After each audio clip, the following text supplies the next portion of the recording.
안녕하세요. 반갑습니다. 지금부터는 제3강을 강의하도록 하겠습니다. 제3강은 컴퓨터 단층 검사가 되겠습니다. 컴퓨터 단층 검사는 여러분이 임상에서 가장 만나게 되는, 병원에서 가장 만나게 되는 검사가 되겠습니다. 그래서 그러한 주제를 가지고 여러분들하고 만나게 되는 것이죠. 그래서 이 컴퓨터 단층 검사법에 대해서 구체적으로 살펴보도록 하겠습니다. 자, 지금부터는 CT 검사법을 살펴보기 전에 우리가 엑스선을 이용한 검사법을 한번 하나씩 살펴보도록 하겠습니다. 먼저 엑스선 검사가 있죠. 흉부라든지 골절을 검사하는 데 쓰이고요. 두 번째는 투시 검사법이 있습니다. 물론 주영제를 먹고 내부 장기를 볼 수가 있죠. 세 번째는 우리가 CT입니다. 이번의 주제가 바로 CT가 되겠는데요. 이 CT는 결국 컴퓨터를 이용해서 영상을 재구성해서 우리가 자른 영상, 즉 단층 영상을 볼 수 있다는 거고요. 그리고 네 번째는 중재의학이라고 해서 혈관의 장기를 볼 수가 있습니다. 그래서 혈관이 막혔다든지 또는 이러한 혈관의 구조를 볼 수 있는 혈관 검사, 그래서 중재의학이라고 하죠. 그 다음에는 우리가 유방암이라든지 브레스트라고 하는 그 유방을 진단하는 데 하는 맘모그라피, 이것은 당연히 엑스선을 이용하죠. 그 다음에 골밀도 검사법은 이전에 설명한 것처럼 우리가 골엉성증이라고 하죠. 골다공증. 그래서 이 즉 뼈와 관련된 진단을 하는 데 쓰이는 골밀도 검사도 당연히 엑스레이를 이용하죠. 그 다음에 치과에서도 당연히 엑스레이를 통해서 치아라든지 또는 이렇게 하악골이라든지 이쪽을 진단하는데 많이 쓰이고 있죠. 당연히 엑스레이를 이용해서 우리가 방사선을 이용해서 진단하는데 적용되고 있다라고 보시면 되겠습니다. 우리가 CT라고 하는 컴퓨터 단층 영상학이 어떻게 만들어졌는지를 한번 살펴볼까요? 여러분이 보고 있는 지금 이게 바로 단층 영상이 되겠습니다. 단층 영상은 결국 뭐예요? 자른 면이죠. 그래서 여러분이 레오나르도 다빈치가 만든 해부도 단층 영상을 보고 계시는데요. 안에 내부를 잘라서 볼 수 있다는 겁니다. 그러면 이렇게 CT가 나오게 된 것은 결국 이런 많은 장기들이 또는 병변들이 서로 중첩이 이루어집니다. 엑스레이를 통해서 보게 되면은요. 그러니까 이것을 어떻게 해결했냐면 튜브를 돌리죠. 그러면 이렇게 위치별로 세모, 네모, 동그라미가 다 어때요? 구분이 가죠. 그런데 이 영상은 너무 흐려요. 그래서 뭐가 필요합니까? 컴퓨터가 필요합니다. 그래서 컴퓨터가 필요하다 그래서 컴퓨터란 말을 넣었죠. 그래서 컴퓨터 단층 영상인데요.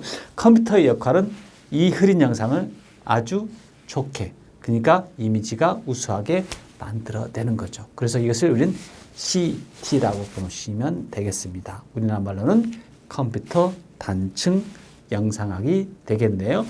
이 CT가 나오게 된 것은 결국은 안에 있는 내부 구조를 볼 수가 있었는데 너무 흐리니까 결국 컴퓨터를 통해서 재구성을 했다라고 보시면 되겠습니다.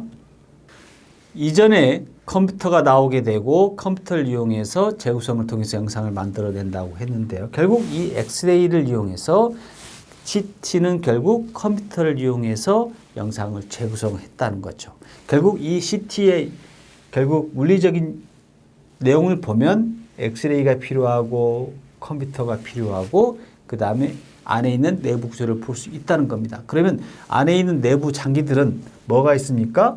공기가 있고 물이 있고 뼈가 있죠. 또는 근육도 있고 혈관도 있고 피육과 있고 여러 가지가 있다는 거죠. 그래서 이것을 어때요? 쭉 세워놓은 겁니다. 구체적으로 얘기해 보면 우리가 엑스레이가 이 몸에 만나게 됩니다. 그렇게 되면 투과, 산란, 흡수 이런 영향을 미치게 되는 거죠. 그러면 어떤 물질을 만나느냐에 따라서 강도가 줄어들거나 아니면 산란하거나 이런 일이 벌어집니다. 이것을 고유한 물질의 개수다. 그래서 감약 개수라고 하는 것이죠. CT를 처음에 만들어냈을 때는 기준을 물로 잡았습니다. 그래서 물로 잡고 결국은 어떻게 하냐면 물 기준으로 잡고 플러스 마이너스를 했다는 거죠. 그래서 위로 올라가면 뼈가 되겠고요. 아래로 내려가면 뭐가 되는 겁니까? 공기가 되는 겁니다. 그래서 이러한 감약계수를 이용해서 영상을 이렇게 만들어내는 거죠. 그래서 이러한 CT 영상은 결국 고유한 물질들만의 감약계수 값을 쭉 만들어 놓은 것이다 라고 보시면 되겠습니다. 그래서 기존의 X선 영상법과 컴퓨터를 결합시켜서 인체 조직의 감약계수 차이를 영상화했다라고 보시면 되겠습니다. 자, 그러면 이 CT는 결국 고유한 물질의 감약계수 값을 결국 영상으로 만들어내는데요. 결국 어떻게 해서 만들어내느냐를 한번 살펴보도록 하겠습니다. 엑스레이가 우리 몸에 만나서 투과, 산란, 흡수가 이루어지죠. 그러면 결국 이 엑스레이가 빛을 발합니다. 고유한 값들이 결국 빛을 발한다는 것이죠. 그 빛을 어때요? 증폭시킵니다. 그 빛을 이제 결국은 뭘로 만들어내냐면 정기적 신호로 만들어내죠. 이것을 광다이오드라고 합니다. 영어로는 포토다이오드라고 하는데요. 이 정기적 신호를 아날로그죠. 이것을 디지털로 바꿔줍니다. 디지털로 바꿔주니까 컴퓨터가 어때요? 받아들이겠죠. 그래서 컴퓨터가 어떻게 합니까? 그것을 계산을 합니다. 이것을 우리는 뭐라고 하냐면 재구성이라고 하죠. CT는 결국 이 재구성을 통해서 흐린 영상을 어때요? 우리가 이미지가 좋은 영상으로 만들어낸다는 겁니다. 결국 한마디로 얘기하면 감약된 데이터를 빛으로 만들었고 빛을 정기적 신호로 만들었고 정기적 신호를 디지털로 바꿔줍니다. 그래서 컴퓨터가 그것을 인식을 해서 영상을 어떻게 해요? 디지털로 만들어서 재구성을 한다는 것이죠. 이게 바로 CT가 되는 것이고 C가 바로 뭐예요? 컴퓨터라고 보시면 되겠습니다.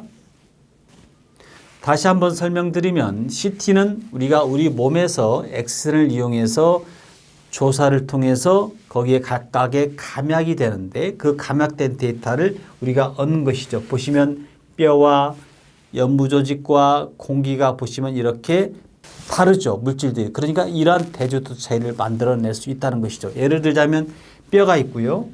또는 공기가 있고요. 또는 폐가 있으면 여기에 공기가 있고 뼈가 있습니다. 그죠? 뼈는 뭐가 되겠습니까?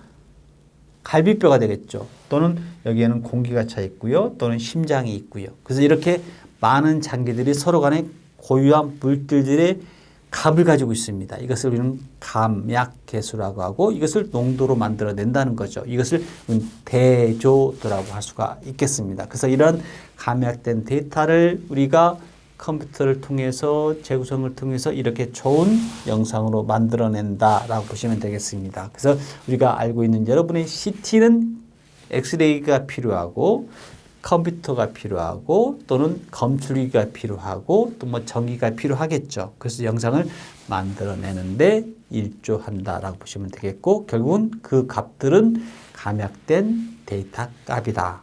고유한 물질들의 감약된 데이터 값이다 라고 보시면 되겠습니다. 자, 그러면 이전에 일반 촬영의 가장 큰 단점 중에 하나가 세모, 네모, 동그라미가 서로 중첩이 되니까 구분이 안 간다는 겁니다. 그래서 튜브를 이렇게 옮겨줬더니 세모, 네모, 동그라미 A, B, C가 어때요? 구분이 가죠. 그런데 결정적인 단점이 있다고 그랬습니다. 했죠. 어떤 단점이었죠? 영상이 너무 흐리다는 겁니다. 그래서 결국 컴퓨터가 그 역할을 하죠. 컴퓨터는 무슨 역할을 했습니까? 수학적으로 영상을 재구성을 합니다. 그래서 이러한 영상을 만들어낸다는 거죠. 그래서 좋은 영상을 만들어내서 진단 가치가 높은 영상을 만들어내는데 여러분이 보려고 하는 목적이 뭡니까? 뼈입니다. 예를 들자면 근육입니다. 예를 들자면 어디입니까? 공기입니다. 이런 것들을 우리가 어때요? 영상으로 잘 보여줄 수가 있습니다. CT의 가장 큰 장점은 보고자 하는 목적의 포커스가 어디냐에 따라서 창문을 열어주고 그 다음에 어때요? 레벨을 왔다 갔다 해주면 뼈를 볼 수가 있고 근육을 볼 수가 있고 공기를 볼 수가 있다는 겁니다. 그래서 여러분들이 볼 때 필름으로 보겠느냐 모니터로 보겠느냐 그것은 필름으로 보게 되면 옛날 전통적인 방법이 되겠고 지금은 거의가 모니터나 또는 CD를 어때요? 저장을 해서 USB나 이런 데 저장을 해서 보게 되는 것이죠. 그래서 여러분들이 보게 되는 이 영상들은 결국 이런 수학적인 재구성을 통해서 보고자 하는 목적에 따라서 영상을 볼 수가 있다. 그게 바로 컴퓨터의 역할이라는 것이고 컴퓨터는 과거의 단점인 영상이 흐린 점을 뭐 했다? 보완했다라고 보시면 되겠습니다. 그래서 CT라고 하는 것이죠. 자, 이전에 많은 설명을 했습니다. 첫 번째 뭐예요? 실험실 영상이 되겠습니다. 어디 부위일까요? 당연히 머리입니다. 그래서 머리의 영상인데 팬텀으로 만든 영상입니다. 어때요? 시작은 비천하죠. 두 번째 영상을 보고 계시는데요. 이게 바로 임상에서 첫째로 적용된 영상이 되겠습니다. 보시면 뭔가가 어때요? 거칠어 보이지 않나요? 요즘에는 뭐 해상력이 좋은 영상을 이렇게 만들어낼 수가 있지 않습니까? TV 역사도 보시면 이렇게 픽셀의 역사가 있었습니다. 그래서 픽셀이 이렇게 보여주고 있잖아요. 지금은 이런 영상을 볼 수가 없죠. 그러나 옛날에는 이런 영상이 과거에부터 이렇게 발전적으로 이렇게 넘어간다는 거죠. 보시면 거칠해 보이고 여기에 뇌 종양이 있습니다. 그래서 시작은 이렇게 실험실 임상, 현대에는 이런 영상을 볼 수 있다는 거죠. 한번 살펴볼까요? 보시면 이렇게 뼈가 보이고요.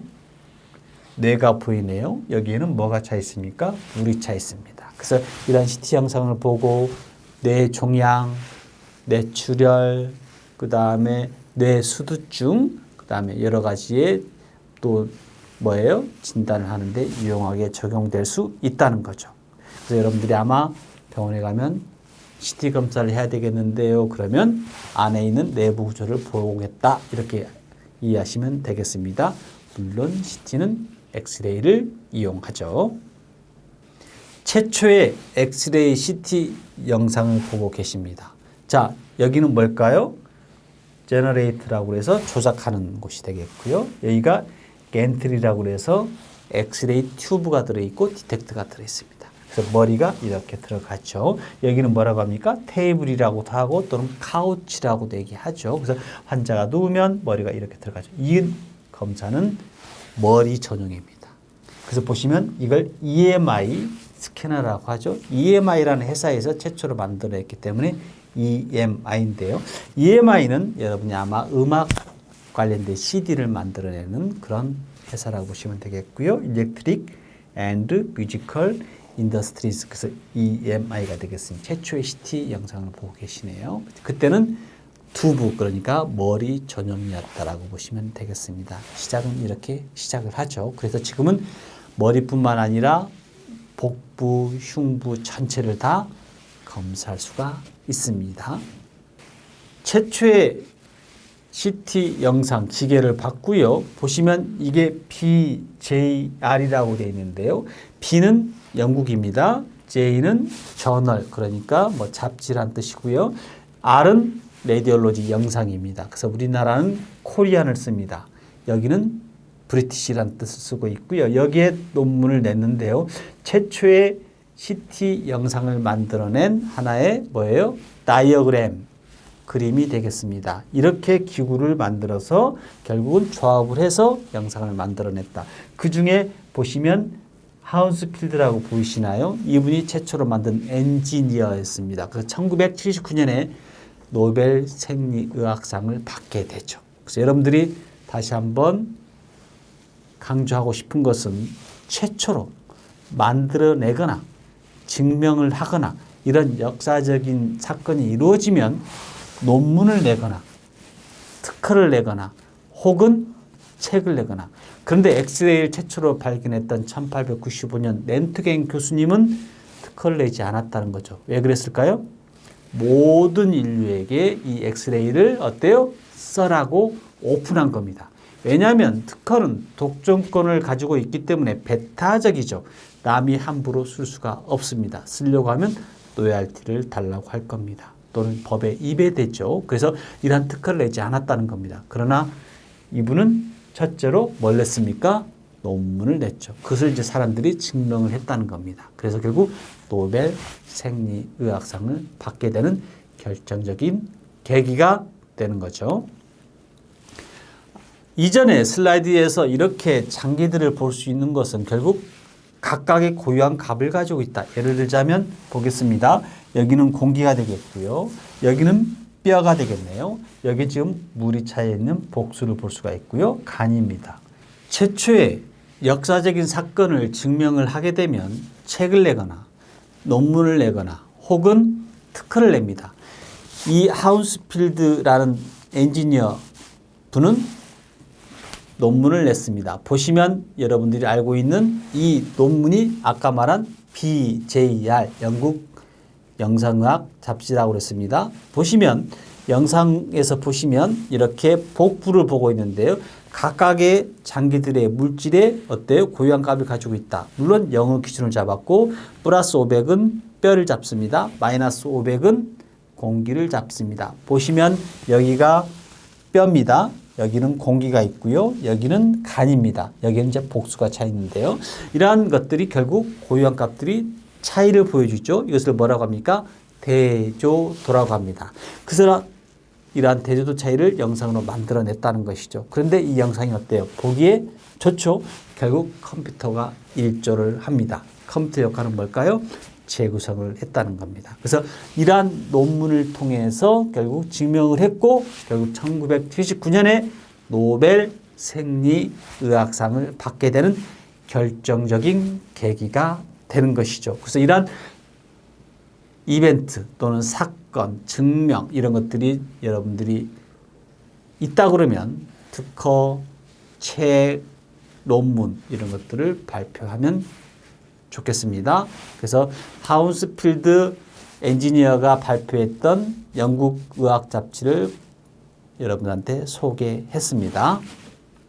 지금 보여주고 있는 영상은 뇌의 영상이 되겠습니다. 보시면 이렇게 두 가지 영상이 있는데 하나는 뇌의 실질 조직을 보여주고 있고 이쪽은 뼈를 보여주고 있습니다. 그러면 여기에 뇌와 관련된 영상을 볼 수가 있고 출혈이 보여주고 있네요. 그 다음에 이 영상은 뼈를 보여주고 있습니다. CT는 고유한 물질의 감약계수 값을 어때요? 보여준다고 그랬습니다. 여기는 실질 조직을 보여주고 있고 뇌, 여기는 뼈를 보여주고 있습니다. 창문을 열어주고 닫혀주고 레벨 값을 올려주고 내려주고 하면서 영상을 보여줄 수 있다는 것이죠.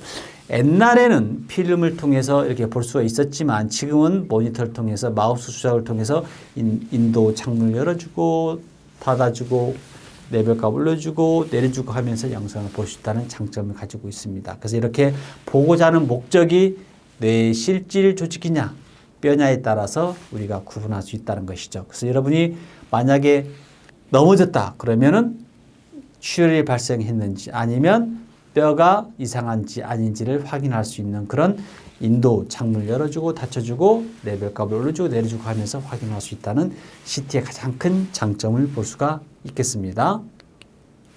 이전에 얘기한 것처럼 CT의 가장 중요한 역사적인 인물이 두 분이 있는데요. 하나는 하운스필드 경이고 코맥 교수님이 되겠습니다. 그래서 1979년에 노벨 생리의학상을 받게 되죠. 우리나라는 평화상 이외에는 노벨상을 받으신 분이 없지만 이렇게 열심히 연구하고 노력해서 논문을 쓰게 되고 특허를 내고 책을 내면 결국 역사적으로 어때요? 위대한 인물이 되고 노벨상을 받게 되는 그날을 우리도 꿈꾸어 봅니다. 1979년에 노벨 생리의학상을 받았던 두 분을 소개했습니다. 결정적으로 CT의 발전에 역사적 기여를 하신 두 분이 되겠네요. 노벨상에 대해서 잠깐 언급해 볼까요? 스웨덴은 나라에서 다이나마이트를 통해서 엄청난 부를 축적합니다. 알프레드 노벨이죠. 그래서 스웨덴 사람의 특허권자도 되기도 하고 특허도 참 많이 냈습니다. 또 비즈니스를 많이 했습니다. 돈을 많이 벌게 되죠. 그래서 1895년에 사망하기 전에 유언을 작성하죠. 뭐라고 얘기했습니까? 인류의 문명 발달에 학문적으로 기여한 사람에게 주어지죠. 여러분이 알고 있는 노벨 생리의학상, 물리, 화학상 이런 분들한테 어때요? 노벨상을 기여를 하죠. 그래서 이렇게 노벨상을 받게 되면 역사적으로 어때요? 길이길이 남게 되는 거죠. 우리나라도 이런 노벨상 받게 되는 날을 한번 꿈꾸어 봅니다. 노벨상은 1901년에 노벨의 유언에 따라서 노벨 물리학상, 노벨 화학상, 노벨 생리의학상, 노벨 문학상, 노벨 평화상, 나중에 노벨 경제학상을 수여를 하죠. 노벨의 유언은 결국 뭐였습니까? 인류에게 기여한 사람한테 주게 되죠. 우리나라도 그런 날이 오게 될 날을 꿈꾸어 봅니다. 그래서 노벨상에 대해서 살펴보았고요. 지금까지는 노벨상이라든지 인류의 역사에 이바지를 했던 시티의 역사를 살펴보았습니다. 대표적인 사람이 하운스필드 경하고 코맥 교수였습니다. 그런데 이 시티를 만들어냈던 결정적 계기는 엑슨이 있었다는 거죠. 그래서 엑슨을 발견하신 분이 렌트겐 교수님이신데요. 이분이 결국 노벨 물리학상 제1의 수상자가 됩니다. 그래서 여러분들도 꿈과 희망을 가지고 열심히 노력하시면 특허, 논문, 책을 통해서 인정받으면 우리나라도 그런 날이 올 거라고 믿습니다. 자, 이러한 CT가 결국 어디에 이용되느냐? 뇌종 중입니다. 여러분이 응급실에 가시면 CT가 옆에 있을 겁니다. 대표적인 그 응급센터에서는 CT가 따로 멀리 있는 것이 아니라 바로 옆에 있습니다. 왜냐하면 CT는 여러분들한테 환자한테 다가갈 수 있는 접근하기 좋은 곳이 위치해야 된다라고 보는 것이죠. 그래서 응급의학센터 이런 쪽에는 주로 CT 검사가 이루어지도록 그 안에 있습니다. 그래서 뇌졸중, 여러분이 알고 있는 뇌경색이라든지 뇌출혈에 진단하는 데 이용되고 있고요. 인체의 여러 가지 장기의 암이라든지 종양이라든지 또한 염증이라든지 이런 쪽에 진단하는 데 이용되고 있고, 폐입니다. 폐. 여러분들이 폐 미세먼지라든지 코로나라든지 이런 바이러스에 의해서 폐 질환이 많이 발생하게 되는데요. 폐결핵, 폐렴 또는 폐기종 이런 쪽을 진단하는데 CT가 가장 적용 파트가 높습니다. 그래서 폐 질환을 진단하는데 또 검사하는데 이용되고 있고요. 복부 그러니까 간 또 여러 가지 신장, 콩팥이죠. 이런 장기를 진단하는데도 검사하는데도 CT가 이용되고 있습니다. 물론 이러한 복부라든지 이런 쪽에 진단을 하기 위해서 조영제를 넣기도 하죠. 그래서 이런 복부 질환 검사에서도 이용되고 있다는 사실이고요. 또한 교통사고라든지 또는 여기 넘어져서 골절되는 경우에 엑스레이 촬영도 합니다. 그러나 요즘에는 3D 영상을 만들어내는 그런 또 CT 검사법이 있기 때문에 골절이라든지 이런 쪽에도 정형외과 이쪽 파트에서도 결국 검사에 이용되고 있다는 거죠. 그래서 뼈라든지 이런 골절 파트 또는 이런 3D 영상을 만들어내서 진단 가치가 높은 영상으로 만들어냅니다. 보시면 이렇게 3D 영상을 볼 수 있다는 것이죠. 또한 이렇게 심장을 볼 수가 있습니다. 여러분이 알고 있는 이 심장에는 관상동맥, 대동맥 또는 여러 가지의 혈관들을 볼 수가 있거든요. 그래서 물론 조영제를 넣고 이런 심장 검사에서도 이용되고 있습니다. 심장은 분당 60번, 70번을 뛰기 때문에 움직이는 장기라는 거죠. 그러니까 CT 검사가 결국 적용되는 게 쉽지가 않았습니다. 그러나 요즘에는 CT 검사가 워낙 어때요? 발전되어 있기 때문에 심장이라든지 움직이는 장기에도 적용할 수 있다는 거죠.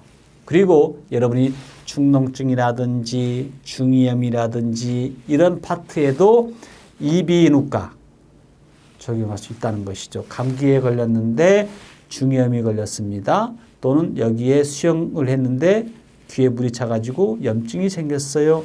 또는 축농증에서 어때요? 머리가 아파요? 이런 쪽에도 어때요? 이비인후과에도 CT 검사가 적용되고 있다는 것이죠. 그래서 지금까지 뇌졸중, 암, 폐, 복부, 골절, 심장, 이비인후과 질환에 적용되는 내용을 설명해 드렸습니다. 자, 우리가 영상을 지금 보고 계시는데요. 대표적으로 우리가 뇌졸중 그러면 영어로는 스트로크라고 하는데요. 뇌출혈, 뇌경색이 대표적으로 보시면 되겠습니다. 먼저 정상인 영상을 볼 수가 있고요. 뭔가가 좀 확대돼 보이지 않나요? 이게 바로 뇌 순회증이라고 해서 수두증이라고도 합니다. 이 물이 어때요? 내적 수액이 내려가지 못하는, 순환되지 못하는 것이죠. 지금 출혈이 보고 있네요. 그래서 하얗게 나오는 것이 뭡니까? 출혈. 그러니까 피가 고여 있는 것이 되겠죠. 그래서 이 출혈을 보고 계시고요. 그 다음에 여기에는 이렇게 삐져나온 것이 보이시죠? 이렇게 여기서 넘어졌거나 아니면 외상에 의한 출혈이 보고 계십니다. 그 다음에 여기가 좀 막혀 보입니다. 이것을 경색이라고 합니다. 이 혈관이 어때? 막히니까 피가 통하지 않겠죠. 이것을 경색이라고 보시면 되겠고요. 아까 얘기한 것처럼 골절된 파트를 보기 위해서는 이렇게 창문을 열어주거나 닫혀주거나 또는 레벨을 올려줬다 내렸다 하면서 뼈를 볼 수가 있습니다. 같은 부위인데도 컴퓨터를 통해서 이렇게 볼 수도 있고 또는 뼈를 볼 수도 있다는 겁니다. 이게 가장 큰 CT의 장점이 되겠습니다. 그래서 여러분이 나중에 혹시나 병원에 가게 되면 엑스레이뿐만 아니라 CT를 촬영하게 되는데요. 아, 이건 머리 검사구나. 여기는 복부 검사구나. 이렇게 알 수 있다는 것이죠. 아, 이것은 뼈구나. 이것은 뇌구나. 이것은 복부에 있는 장기를 보여주는 거구나. 이렇게 이해할 수 있으면 좋겠습니다. 이전에 CT 검사에서는 이비인후과 검사에도 적용한다고 얘기했습니다. 대표적으로 여기에 코에 있는 부비동이라고 그러죠. 여기에 뭐예요? 염증이 찹니다. 그러니까 머리가 아프겠죠. 그래서 주로 이제 여름방학, 겨울방학에 학생들이 많이 내시경으로 어때요? 치료를 하는데요. 이렇게 검사를 통해서 물이 찼는지 혹은 염증이 찼는지를 알 수가 있는 겁니다. 또한 이전에 수영이라든지 감기에 걸려서 중이 이쪽에 염증이 생깁니다. 이것을 중이염이라고 하죠. 이러한 진단을 하기 위해서는 또 중이염 검사를 통해서 어때요? 염증을 알아냅니다. 그래서 이 비누과에서 뭐 수술을 하거나 또는 항생제 치료를 하겠죠. 이렇게 부비동이라든지 중이라든지 이쪽에 질환을 진단하는데 CT가 결정적인 기여를 합니다. 여러분들이 혹시나 이비인후과 가서 여기에 있는 귀를 보고 싶어 하는데 CT 검사해야 되겠습니다. 여기에 물이 차거나 염증이 찼기 때문에 CT 검사를 해야 되겠습니다. 그러면 이러한 목적으로 이용된다라고 보시면 되겠습니다. 부비동이라든지 중이 이쪽에 염증을 보기 위해서 CT가 적용되고 있고 이 CT는 결국 엑스선을 이용하고 컴퓨터를 이용한다라고 보시면 되겠습니다. 의료 영상 검사, 즉 엑선 검사나 CT 검사나 골밀도나 중재의학이나 유방 촬영에서는 엑스레이를 이용합니다. 이 엑스레이가 우리 몸속에 해롭다. 사실이죠. 그런데 우리가 적정하게 관리를 잘하고 이것을 이용하면 결국은 이롭게 이용할 수 있다는 것이죠. 우리가 자연 방사선 선량이라는 것이 있습니다. 자연적으로 화강암이라든지 땅에서 나오는 또는 우주선에서 나오는 이런 선량들이 자연 방사선인데요. 단위를 우리는 시버트라는 단위를 쓰거든요. 2.4mm 시버트입니다. 훨씬 낮죠. 그래서 이전에 설명한 것처럼 ICRP, 국제방사선 방호위원회에서는 이렇게 적절하게 관리를 하고 가이드라인을 만들어내고 최적화, 정당화, 선량 환도를 통해서 관리를 하면 우리가 유용하게 방사선을 이용할 수 있다는 겁니다. 그래서 여러분들이 알고 있는 이런 방사선의 위험성에 대해서 알고 있어야 되지만 결국 적절하게 이용을 통해서 진단 가치가 높은 영상으로 만들어내면 인류를 위해서 기여하는 데 도움이 될 것이라고 생각이 되네요. 그래서 이렇게 방사선이 여러분에 적용되는 건데 잘 관리하면 우리가 인간을 위해서 이롭게 쓸 수 있다라고 설명할 수가 있겠습니다. 앞으로 방사선의 역사를 보면 미래를 보면 원격으로 진단한다고 그랬고 또는 CAD라고 해서 결국 컴퓨터를 이용한다고 그랬습니다. 결국 검출을 한다고 그랬고 결국 컴퓨터가 인공지능이나 딥러닝을 통해서 찾아낸다고 했습니다. 이게 영상의학과 의료영상검사의 미래라고 보시면 되겠고요. 또한 CT에다가 팩트를 붙입니다. PET CT라고 하죠. 또는 MRI에다가 PET를 붙입니다. 엑스레이는 결국은 영상학 파트에서 여러 가지를 융합시킨다는 거죠. 기기를 융합시켜서 앞으로 미래는 어떤 기계가 나올지를 이제 참고적으로 미래를 볼 수 있다는 거죠. 그래서 PET와 CT를 만났고 PET와 MRI를 만났고 엑스레이가 어떻게 만나서 새로운 기기가 만들어낼 건지는 여러분들이 살펴보시면 되겠고 앞으로 미래가 어때요? 긍정적으로 보여지고 있다는 거죠. 여러분들이 그래서 방사선은 해롭다는 것은 사실이지만 적절하게 관리하고 우리가 이용하면 인류에게 큰 이바지를 할 것이다 라고 보시면 되겠고요. 자연에는 이런 나돈이라든지 지각의 땅에서는 방사선이 나옵니다. 이것을 자연 방사선이라고 합니다. 그러나 우리가 엑스레이는 인공으로 만들어내기도 하고 그렇습니다. 이것을 적절하게 이용하고 관리하면 우리가 몸에 해롭지만 결국 인류에게 기여를 할 것이다 라고 보시면 되겠습니다. 이상으로 의료영상검사의 미래와 자연 방사선과 관련된 방사선 관리를 살펴보았습니다. 이상으로 방사선과 관련된 CT 검사에 대해서 살펴보았습니다. 제1강에서는 방사선의 이해를 살펴보았고 두 번째는 방사선 검사법을 살펴보았고 제3강에서는 CT 검사에 대해서 구체적으로 살펴보았습니다. 물론 방사선의 역사와 미래도 살펴보았죠. 이상으로 방사선과 관련된 1강, 2강, 3강을 마치도록 하겠습니다. 감사합니다. 안녕히 계세요.